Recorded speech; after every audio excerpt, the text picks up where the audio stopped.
अल्हम्दुलिल्लाह। Sit down बेटा। Thank you sir. किताब नरवार एक पल कुरान कोर्स किताबें निकाले शाबाश। Yes sir. अच्छा जो नज़म आपने पढ़ा है वो आपको याद है? Yes sir. अच्छा कहानियां भी आपने पढ़ी है? Yes sir. सुकून की कहानी, यस सर। खलखला की कहानी। Yes sir.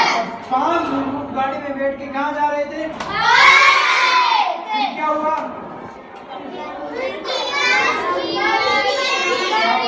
बाल नीचे गिर गई तो फिर क्या हुआ?